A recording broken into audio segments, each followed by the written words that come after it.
Alright, so we're back with another tutorial. I know my voice is still not 100%, but I can actually speak this time. So let's talk through this. This is the stitch we're going to be working on. This is stitch number 12, or I guess square number 12, for our Tunisian sampler throw. So here's the front. I know you can't see it a ton in the burgundy, but I will be making it in light yarn, so you should be able to see it a little bit better. And here's a look at the back. So I really like this stitch. This will also come up in, I don't know, a sweater or something later on in the year. I do have a sweater pattern for you guys next week, actually, but I won't get distracted with that. Actually, yeah, I'll just tell you now. So there's not going to be, I won't post a stitch tutorial because we're going to be working on this V-stitch sweater next week. So yes, for those of you that are following this series, we are not going to have stitch number 13 next week. We're going to skip it. We're going to do it the week after because we're working on a project. Since you are watching this, I guess I'll go into it. You can make this in any size. You're going to use your own measurements. You can make it for kids or adults, whatever. You're going to be able to make this sweater. Okay, back to what we were working on. And I apologize if my nails aren't all, like there's stuff still on them. I know, I've been working on my car for the past, what, like 4 days? Yeah, and I still haven't fixed the problem. So I'm going to continue working on my car for the next several days. So I'm sorry if my fingers look all weird. I also cut myself yesterday trying to replace this part. Alright, so the stitch we're working on, for those of you that jot all the information down, it's worked in multiples of 3. So this is 3 plus 2. You're going to need to make a chain of 35 to make the 8-inch square or the 20-centimeter square. And then you're going to work the foundation row and then 19 rows and then the bind off. So foundation, 19, bind off. Alright, let's get working then. I'm going to make a smaller sample. I'm not going to do all 35 stitches, but it's going to still be a chain in multiples of 3 and then plus 2 at the end. Alright, so once you've got your chain, you're going to cast on a foundation row. Now this is a regular foundation row, so you skip the first stitch and you start casting on from the second chain of your hook on. If I can actually, you know, hold the stitch. There we go. Alright, so let's just cast these on. Again, this is something I've showed you how to do several times, so I'm not going to take the extra time to show you how to cast on a stitch anymore. If you are new and this is the first video you're watching for this series, I'm going to put the playlist somewhere up here. Just start from the beginning, and I'll show you how to do like the chain and the cast on, at least for the first few videos. Where are we at? Here we go. Alright, once you've cast on, the stitch is pretty much made up of a combination between the return pass and when you cast on stitches. I know, it sounds kind of weird, but it'll make sense here in just a minute. I know, it's all stitches are made that way. Yes, I know, but you'll see. Alright, so from here on out, you're going to use the same return pass in every row. And it goes like this. You're going to chain 2. And then keep a loose tension on your return pass. Actually, throughout the entire work, the stitch will look better if you use loose tension. Alright, so you chain 2, and then you're going to yarn over and pull through 4 loops. So it's going to be these 3 plus the one on your hook at the top. So yarn over, pull through 4, and then chain 2. Yarn over, pull through 4, chain 2, yarn over, pull through 4, and so forth. I think I'm going to have to take a water break. I still haven't fully recovered. I know this whole having a cold thing, I really got my keister handed to me. Not fun. Alright, once you get to the end, and you've done that last yarn over, pull through 4, you're going to be left with 2 loops on your hook. You're going to chain 1, and then we're going to yarn over and pull through 2. Ta-da! So that's our return pass. It's kind of funny, but, you know, that is what we got to work with. Alright, so here's what our foundation row looks like. So the foundation row doesn't count in the total row count. At least it hasn't at all for any of these squares, and I'm trying to keep it so that it's the same. But alright, so your foundation row doesn't count. Row 1, you're going to do row 1 through 19, and then you're going to do a bind off. So for row 1, we're going to begin here in this chain space. Now, if you want to use the chain to cast on a stitch, you can do that.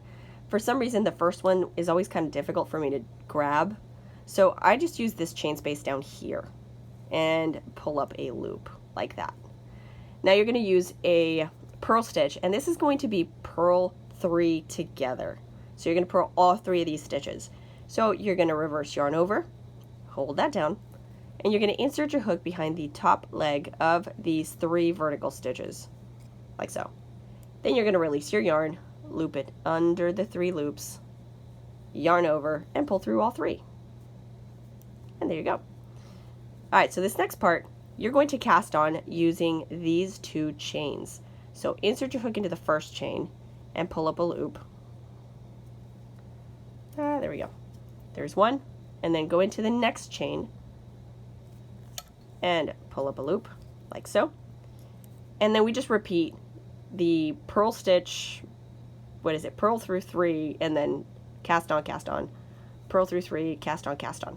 So reverse yarn over, hold this down, insert your hook behind the top leg of the 3 vertical stitches, release your yarn, pull it under, and then yarn over and pull through 3. And then cast on 1, and cast on 1, and then repeat. So yeah, it's not a very complicated stitch. It does require some experience, so if you're new and you're really confused, good on you for trying. This is, I guess, a bit more of an intermediate to advanced stitch. You have to be very comfortable with like purl stitches and casting on into weird places like the chains. So yeah, good on you. I hope you keep going and learn this stitch. It's a really cool stitch. And I don't have a name for this stitch also, so I should have put something up. Maybe I'll leave it up in the comments. Somebody had said that I should name my stitches, and I wholeheartedly agree. That would be really cool to name my stitches.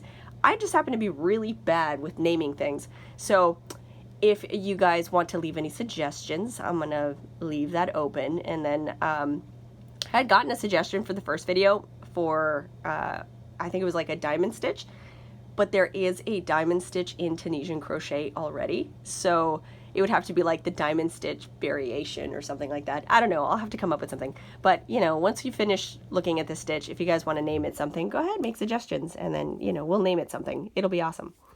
All right, once you get to the end, you're going to have these chains. You're going to pick one, whichever one is easiest for you to insert your hook into, just not the final stitch. So pick one of these top 2 chains. So I normally just go with this first one. You're going to cast on 1, and then you're going to cast on into that final stitch. Like that. And there you go. So we're going to work that same return pass that I showed you for the foundation row. So that is chain 2, and then yarn over, pull through 4, chain 2, and yarn over, pull through 4. And you just repeat until you're left with the 2 loops on your hook. But it's that simple. We'll start it again just for anyone who needs to see that beginning part one more time. But that's the whole stitch. It's simple, but not. I guess if you have experience, it's simple. If you're a beginner, maybe not so much. But okay, so we are at row number 2. So you're going to insert your hook into this chain space or into one of these chains. If you're really that cool, then awesome. You should totally do it. And then you're going to purl 3 together, and that's how you'll see it in the written pattern. It's going to say purl 3 together, and then cast on 1, cast on into the next chain space, like so, and then purl 3 together, and that's it. So again, 19 rows, and then we'll do the bind off. I need a water break. My voice is going again. So I'm going to take a quick water break, add some length to the sample so you guys can actually see the stitch, and then I'll show you that bind off, and yeah, that'll be exciting. Okay, I'm going to go now. Bye. Once you've crocheted all 19 rows, you're going to work on your bind off. Now, the bind off, you're going to cast it on the same as you've cast on all these other rows. So the first one's going to be into this chain space.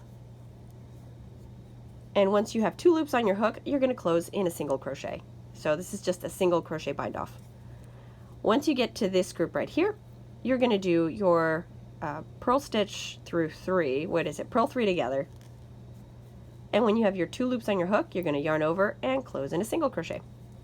Same thing happens in these chain spaces. So you're going to insert your hook into the first chain and single crochet, and then in the next chain and single crochet, and then purl 3 together. And that's it. You're just going to continue doing this for the rest of the row.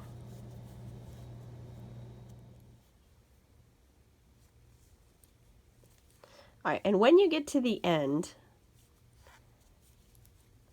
so you're going to, since we're casting on the 2 stitches, so you cast on into the chain and you cast on into the final stitch, you're going to do 2 single crochets.